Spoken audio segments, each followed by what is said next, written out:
বাচ্চা আছে তাদের মাথায় ছেলে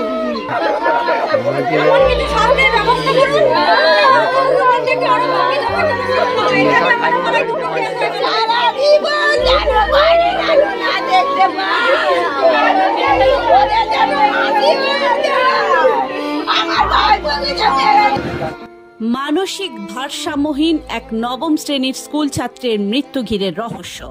মৃত ছাত্রের নাম অর্পণ পণ্ডিত, বয়স 17 বছর। সে ইটাচুনা শ্রীনারায়ণ ইনস্টিটিউশনের নবম শ্রেণীর ছাত্র।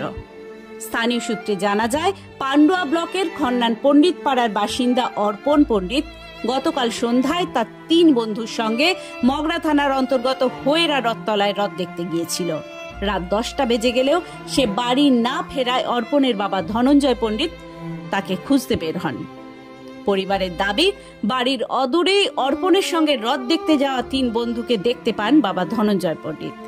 অর্পণের কথা তাদের কাছে জানতে চাইলে তারা কিছু জানি না বলে জানায়। 3 জনকে নিয়ে রথতলার উদ্দেশ্যে রওনা দেন ধনঞ্জয়, কিন্তু এলাকায় গিয়েও কোনো কিছু দেখতে না পেয়ে তারা সোজা পৌঁছে যান মগরা থানায়।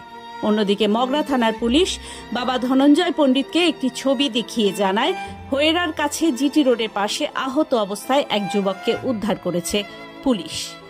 ছবি দেখে ধনঞ্জয় শনাক্ত করেন এটিই তার ছেলে। সঙ্গে সঙ্গে তাদেরকে বলা হয় মগরা গ্রামীণ হাসপাতালে যেতে। মগরা গ্রামীণ হাসপাতালে প্রাথমিক চিকিৎসার পর অর্পণকে পাঠিয়ে দেওয়া হয় চুচুড়া ইমামবাড়া সদর হসপিটালে। রাত্রেই সেখানে মৃত্যু হয় অর্পণের। এই নিয়েই রহস্যের দানা বেঁধেছে পরিবারের মধ্যে। পরিবারের দাবি, তাদের ছেলেকে বন্ধুরাই খুন করেছে। তদন্তের স্বার্থে 3 বন্ধুকে জিজ্ঞাসাবাদ করছে পুলিশ। এটি নিছক দুর্ঘটনা নাকি এর পিছনে অন্য কোনো ঘটনা রয়েছে, তারও তদন্ত শুরু করেছে পুলিশ। গিয়েছিল আমার ছেলে রথ দেখতে গিয়ে আমি ফোন করছি, তখন 7:30 বাজে। আমাকে বললো, মা তুই কি খাবি? আমি বললাম, বাবা জিলিপি খাবো, নিয়ে আসবি? বললো, মা পয়সা নেই। আমি, তাহলে বাবা তোকে কিচ্ছু আনতে হবে না, তুই বাড়ি আয়। তারপর থেকে আমার ছেলেকে আর ফোন করছি, ফোনে আর পাচ্ছি না, আর ফোনে তো ছেলে পাচ্ছে না। ওই অপুধারা আর ওই মহাদেব দ্বারা আর বাপ্পা দ্বারা ওরা বেরিয়েছিল 6টা। জানতে পারলাম, ফোনের উপর ফোন করতে কেউ আসছে না। ওই 3টে ছেলে অটো থেকে ওইখানে নামলো, ওর বাবা যাচ্ছে, বলছে এই চুড়াইলি আমার ছেলে কই? বলছে তোমার ছেলেকে আমরা খুঁজে পাচ্ছি না। আমি যে খুঁজে পাচ্ছি না, তখন আমি ছুটে গেছি। আমি আমার ছেলে না খুঁজে না দিলে আমি তোদেরকে ছাড়বো না, তোরাও আমার সাথে চো, আমার ছেলে কোথায় আছে দেখবি চো। অভিযোগ হচ্ছে ওকে মার্ডার করে দিয়েছে আমার ছেলেকে। আমার ছেলেকে মারলো কেন? আমার ছেলে কোনো অন্যায় তো করেনি, ওদের ফাঁসি চাই। আমি 3টে ছেলেরই ফাঁসি চাই। আমার ওই 3টে ছেলেকে নিয়ে গেছে, ওরা 3 জনেই মেরে দিয়েছে আমার ছেলেটাকে। আমি কোনো কথা বুঝতে চাই না, ওরা ঘর থেকে ডেকে নিয়ে গেছে আমার ছেলে যেতে যেতে অ্যাম্বুলেন্সে বলছে, এই নাম বলছে, এই অপু ছেড়ে দে, এই অপা ছেড়ে দে, এই তোমার ছেড়ে দে।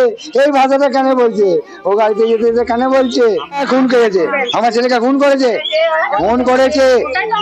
ওটাই জানতে চাই এই 3 জনের কাছ থেকে। হ্যাঁ, আমরা থানায় অভিযোগ করবো, আমার পান্ডুয়া থানায় অভিযোগ করবো। আমরা এখন যাচ্ছি, আমি পান্ডুয়া থানায় অভিযোগ করবো।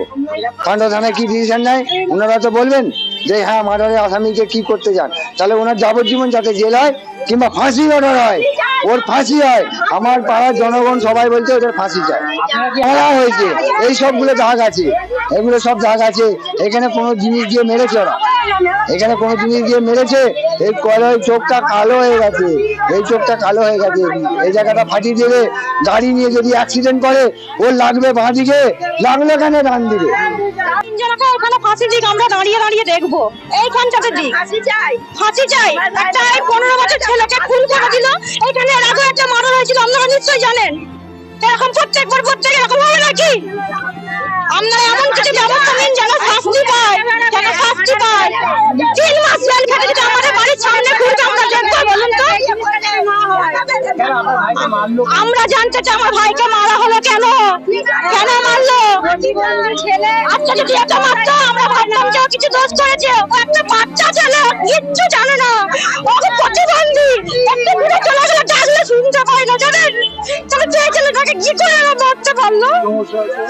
ওর একটু মানে বুদ্ধি খুব হালকা আছে, ঠিকঠাক বলতে পারে। হ্যাঁ, একটু দূরে চলে গেলে ডাকলে বুঝতে পারে না। তারপরে হ্যাঁ 75% অ্যাবনর্মাল আছে। কেন মানলো?